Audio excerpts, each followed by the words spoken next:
আসসালামু আলাইকুম ওয়া রাহমাতুল্লাহ। প্রিয় দর্শক, রাসূল সাল্লাল্লাহু আলাইহি ওয়াসাল্লাম যেভাবে রাগ নিয়ন্ত্রণ করতেন তা নিয়ে আলোচনার চেষ্টা মাত্র। আজকে আমরা সরাসরি রাসূল সাল্লাল্লাহু আলাইহি ওয়াসাল্লামের কাছ থেকে রাগ নিয়ন্ত্রণের কৌশল শিখব। ৪টি ভিন্ন ভিন্ন হাদিস থেকে আমরা দেখব এবং জানার চেষ্টা করব যে কেউ যখন এমন কোনো কাজ করে কিংবা আচরণ করত যার ফলে যে কারণে রেগে যাওয়া স্বাভাবিক, এমন পরিস্থিতিতে রাসূল সাল্লাল্লাহু আলাইহি সাল্লাম কেমন আচরণ করতেন এবং তিনি কিভাবে সেই পরিস্থিতি নিয়ন্ত্রণ করতেন, যেন আমাদের জীবনে রাগের ভিন্ন পরিস্থিতি আসলে রাসূল সাল্লাল্লাহু আলাইহি সাল্লামের কাছ থেকে শেখা পদ্ধতিগুলো প্রয়োগ ঘটিয়ে আমরাও নিজেদের রাগ নিয়ন্ত্রণ করতে পারি। প্রথম হাদিসটি শুরু করা যাক। সাহাবী আনাস রাদিয়াল্লাহু তাআলা আনহুর একটি ছোট্ট ঘটনা। আনাস রাদিয়াল্লাহু তাআলা আনহু মা তাকে খুব ছোট্ট বয়সে রাসূল সাল্লাল্লাহু আলাইহি ওয়াসাল্লামের খিদমত করার জন্য সমর্পণ করেছিলেন। তেমনি এক সময়ের ঘটনা। আনাস রাদিয়াল্লাহু তাআলা আনহু তখন ৭ কিংবা ৮ বছরের ছোট্ট একটি বালক। রাসূল সাল্লাল্লাহু আলাইহি ওয়াসাল্লামের ছোটখাটো কাজগুলো তিনি করে দিতেন। তবে যতটা না কাজ করতেন তার চেয়েও দুষ্টুমি করতেন ঢের বেশি। একদিন রাসূল সাল্লাল্লাহু আলাইহি ওয়াসাল্লাম আনাস রাদিয়াল্লাহু তাআলা আনহুকে একটি কাজে বাইরে পাঠালেন। যাওয়ার পথে আনাস রাদিয়াল্লাহু তাআলা আনহু দেখলেন কিছু ছেলে একসাথে খেলা করছে। তাদের দেখে ছোট্ট আনাস রাদিয়াল্লাহু তাআলা আনহু রাসূল সাল্লাল্লাহু আলাইহি ওয়াসাল্লামের দেয়া কাজের কথা বেমালুম ভুলে গিয়ে খেলায় মনোযোগ দিলেন। খেলার ঘরে যে কতটা সময় কেটে গিয়েছে সেই ব্যাপারে আনাস রাদিয়াল্লাহু তাআলা আনহুর কোনো খেয়ালই নেই। তিনি মনের খুশিতে খেলায় মগ্ন। এমন সময় হঠাৎ করে তিনি খেয়াল করলেন বিশাল সাইজের কোনো এক খেলোয়াড় পেছন থেকে তার ঘাড় চেপে ধরেছে। ছোট্ট আনাস রাদিয়াল্লাহু তাআলা আনহুর সেই খেলোয়াড় দেখার উদ্দেশ্য মাথা ঘুরলেন। কিন্তু এ কি? এই যেন স্বয়ং রাসূল সাল্লাল্লাহু আলাইহি ওয়াসাল্লাম, এক মুখ হাসি নিয়ে উপস্থিত। রাসূল সাল্লাল্লাহু আলাইহি ওয়াসাল্লাম অবশ্য কোনো জরুরি কাজের জন্য আনাস রাদিয়াল্লাহু তাআলা আনহাকে পাঠিয়েছিলেন। কিন্তু অনেক সময় পার হয়ে যাওয়ার পরেও যখন আনাস রাদিয়াল্লাহু তাআলা আনহু ফিরলেন না, তখন রাসূল সাল্লাল্লাহু আলাইহি ওয়াসাল্লামের রেগে যাওয়াটাই স্বাভাবিক ছিল। কিন্তু তিনি আনাস রাদিয়াল্লাহু তাআলা আনহুর ওপর রাগ তো করলেন না, বরং উল্টে রসিকতা করলেন। তিনি ছোট্ট বাচ্চাটিকে কাজ বাদ দিয়ে খেলারত অবস্থায় দেখে তার মনের ভাব বুঝে সেটিকে প্রাধান্য দিলেন এবং তার কাছে গিয়ে মজা করলেন। অর্থাৎ তিনি ঘটনাটির রাগের অংশটিকে ইগনোর করে মজার অংশটিকে প্রাধান্য দিলেন। সুতরাং এই হাদিসটির মাধ্যমে আমরা রাসূল সাল্লাল্লাহু আলাইহি ওয়াসাল্লামের কাছ থেকে রাগ নিয়ন্ত্রণের যে কৌশলটি শিখলাম তা হলো রাগের হিউমার দিয়ে পরিবর্তন করে ফেলা। আমাদের সাথে যখন রেগে যাওয়ার মতো কোনো কিছু ঘটে, আমাদের উচিত হবে ঘটনাটি রাগের অংশটিকে উপেক্ষা করে হিউমেরাস অংশটি দিয়ে মনোযোগ দেয়া। আরেকবারের একটি ছোট্ট ঘটনা। রাসূল সাল্লাল্লাহু আলাইহি ওয়াসাল্লাম এর স্ত্রীদের মধ্যে আয়েশা রাদিয়াল্লাহু তাআলা আনহু রান্নায় খুব একটা পারদর্শী ছিলেন না। রান্নার জন্য প্রসিদ্ধ ছিলেন সাফিয়া রাদিয়াল্লাহু তাআলা আনহু ও উম্মে সালামা রাদিয়াল্লাহু তাআলা আনহু। একদিন রাসূল সাল্লাল্লাহু আলাইহি ওয়াসাল্লাম যখন সাহেবদের নিয়ে আসিয়া রাদিয়াল্লাহু তাআলা আনহুর ঘরে বসে আলাপ করছিলেন, তখন উম্মে সালামা রাদিয়াল্লাহু তাআলা আনহু নিজে রান্না করার খাবার দিয়ে আসিয়া রাদিয়াল্লাহু তাআলা আনহুর ঘরে একটি বাটি পাঠালেন। এতে আয়েশা রাদিয়াল্লাহু তাআলা আনহু ভীষণ জেলাস ফিল করলেন। ব্যাপারটি অনেকটা এরকম যে, আমার রান্না কি এতই খারাপ যে অন্য ঘর থেকে খাবার আনতে হবে? আয়েশা রাদিয়াল্লাহু তাআলা আনহু রেগে গিয়ে এক আছড়ে খাবারের প্লেটটি ভেঙে ফেললেন। একবার ভেবে দেখুন তো, আপনার স্ত্রী যদি অতিথিদের সামনে এমন আচরণ করে বসে, তাহলে আপনি কি করবেন? একটু হলেও হয়তো উফ বলে উঠবেন, অথবা একটু হলেও তো বলে উঠবেন, এ কি,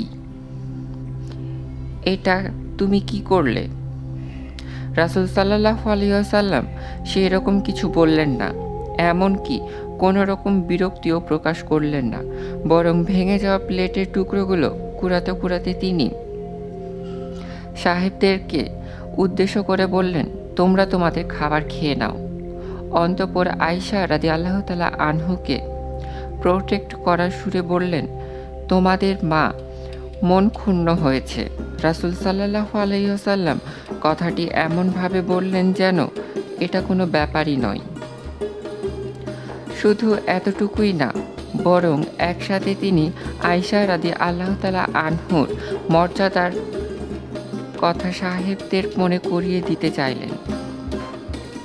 তাই তিনি সাহেবদের সামনে আয়েশা রাদিয়াল্লাহু তাআলা আনহুকে নাম ধরে না ডেকে তোমাদের মা বলে সংবর্ধনা দিলেন। এই ঘটনা থেকে আমরা রাসূল সাল্লাল্লাহু আলাইহি ওয়াসাল্লামের কাছ থেকে শিখতে পারলাম, কেউ রেগে গিয়ে অপ্রত্যাশিত আচরণ করে বসলে আমরা তার প্রতি পাল্টা রাগ করব না, বরং অন্যদের সামনে আমরা তাকে প্রোটেক্ট করব। পরবর্তীতে তার রাগ কমে গেলে তাকে একান্তই আপন করে নিয়ে ঘটে যাওয়া বিষয়ে পর্যালোচনা তুলে ধরে শুধরিয়ে নেব। আরেকবার রাসূল সাল্লাল্লাহু আলাইহি ওয়াসাল্লাম দেখলেন এক মহিলা কবরের সামনে ভীষণ কান্নাকাটি করছে। রাসূল সাল্লাল্লাহু আলাইহি ওয়াসাল্লাম তাকে বললেন, আল্লাহকে ভয় করো এবং ধৈর্য ধরো। মহিলাটি রাসূল সাল্লাল্লাহু আলাইহি ওয়াসাল্লামকে চিনতে না পেরে রেগে গিয়ে বলে উঠলেন, চলে যান এইখান থেকে। আমার মতো বিপদ তো আপনার হয়নি।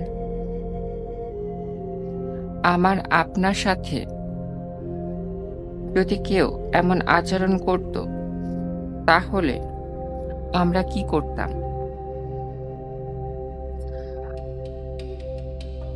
আর কিছু না করলেও অন্তত আমাদের এতটা ভালো আচরণ বিপরীতে তার খারাপ আচরণের জন্য পাল্টা জবাবটা তো অবশ্যই দিতাম।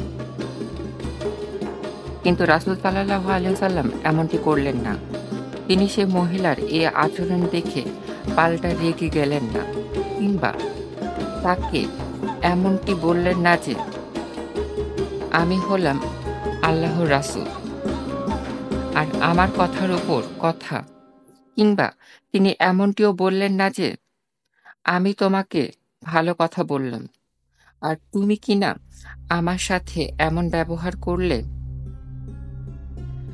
না, তিনি এরকম কিছু বললেন বা করলেন, বরং তিনি কিছুই না বলে চুপচাপ সেই স্থান থেকে চলে গেলেন। কেননা তিনি বুঝেছিলেন মহিলাটি এই মুহূর্তে অধিক সুখে কাতরিক এবং একই সাথে সে অভিমাত্রায় রেগে আছেন। এমনকি রাসূল সাল্লাল্লাহু আলাইহি ওয়াসাল্লামকে পর্যন্ত চিনতে পারেননি। এই অবস্থায় তাকে বোঝানো হয়তো সেটা বুঝবে না, কিন্তু সে শান্ত হওয়ার পর যদি তাকে এই ব্যাপারে বোঝানো হয়, তবে নিশ্চয় সে বুঝবে। এই কারণে রাসূল সাল্লাল্লাহু আলাইহি ওয়াসাল্লাম তাকে কোনো কিছু বললেন না, চুপচাপ সেইখান থেকে চলে গেলেন। আমরাও কখনো এরকম রেগে থাকা ব্যক্তিকে বোঝাতে কিংবা উপদেশ দিতে যাব না, কেননা একে তো সে বুঝতে চাইবে না। উল্টে সে নিজের ওপর নিয়ন্ত্রণ হারিয়ে এমন আচরণ করে বসবে কিংবা এমন কথা বলে ফেলবে যা দেখে আমারও রাগ হবে।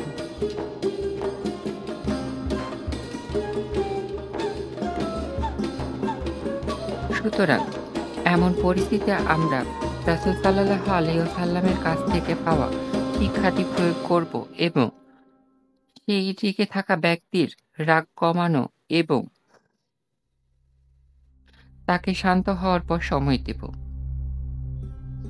যেকোনো পরিস্থিতিতে যেকোনো অবস্থায় রাগ নিয়ন্ত্রণ করার জন্য প্রিয় নবীজি সাল্লাল্লাহু আলাইহি ওয়াসাল্লাম একটি হাদিসই যথেষ্ট। তিনি বলেছেন, যে ব্যক্তি তর্ক করা ছেড়ে দিবে, সে যদি ভুলের পক্ষেও হয় তবুও সে জান্নাতের প্রান্তনে বাড়ি পাবে। আর যে ব্যক্তি সঠিক হওয়া সত্ত্বেও তর্ক ছেড়ে দিবে, সে জান্নাতের মাঝখানে বাড়ি পাবে। আর যে ব্যক্তি নিজের চরিত্রের উন্নয়ন করবে, সে জান্নাতে সর্বোচ্চ স্থানে বাড়ি পাবে।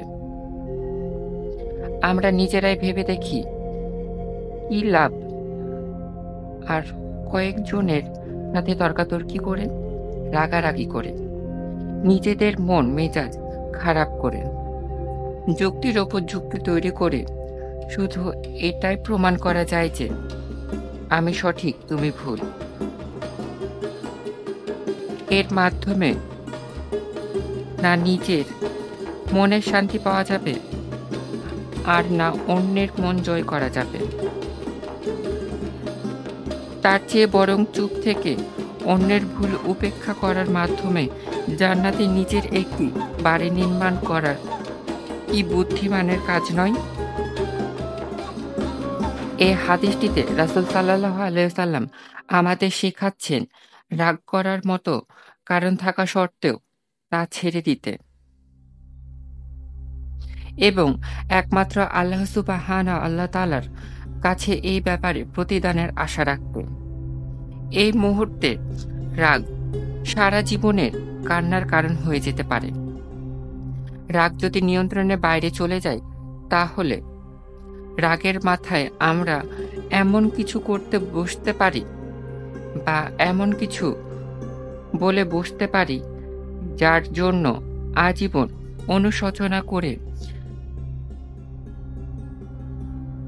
হয়তো তা শুধরানো সম্ভব হবে না। তাই রাগ নিয়ন্ত্রণ করা নিঃসন্দেহে এমন গুরুত্বপূর্ণ একটি স্কিল যা প্রতিটি মানুষের আয়ত্ত করে নেওয়া অন্তত জরুরি। রাসূল আলী ইমরানে আল্লাহ সুবহানাহু আল্লাহ তাআলা যেভাবে বান্দাদেরকে ভালোবাসেন তাদের বিশিষ্ট হিসেবে রাগ নিয়ন্ত্রণের বিষয়টি উল্লেখ করেছেন। ইসলাম ব্যক্তিগত কারণে রাগ করার অনুমতি নেই। নবীজি সাল্লাল্লাহু আলাইহি ওয়াসাল্লাম বলেন, তোমরা একে অপরের প্রতি বিদ্বেষ পোষণ করো না।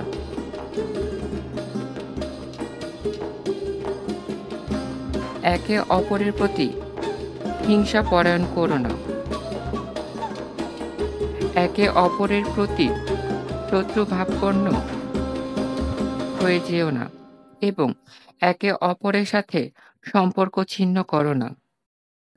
কেউ যদি আল্লাহ সুবহানাহু আল্লাহ তাআলা ও রাসূল সাল্লাল্লাহু আলাইহি ওয়াসাল্লামের অবাধ্য হয়, তাদের অমান্য করে ও শিরকে লিপ্ত হয়, সালাত ত্যাগ করে কিংবা শরীয়তের সামান্য বিধান লঙ্ঘন করে, তবে তার ব্যাপারে রাগ করা পুরোপুরি বৈধ। কিন্তু এই রাগের বহিঃপ্রকাশ হতে হবে নিয়ন্ত্রণ ও শরীয়ত সম্মত। আমরা রাসূল সাল্লাল্লাহু আলাইহি ওয়াসাল্লামের কাছ থেকে ব্যক্তিগত কোনো কারণে আসা রাগ নিয়ন্ত্রণ করার যে পদ্ধতিগুলো শিখলাম, তা নিজেদের জীবনে বাস্তবায়ন করার সর্বোচ্চ চেষ্টা করে যাব ইনশাআল্লাহ, যেন আমরাও সেই সৌভাগ্যবান বান্দাদের অন্তর্ভুক্ত হতে পারি যাদেরকে আল্লাহ সুবহানাহু ওয়া তাআলা ভালোবাসবেন এবং জান্নাতে একটি বাড়ি দিবেন। ভালো কর্মের ফলে জান্নাতে সর্বস্থানে বাড়ি পেতে আমাদের রাগ নিয়ন্ত্রণ করতে হবে। আসসালামু আলাইকুম ওয়া রাহমাতুল্লাহ।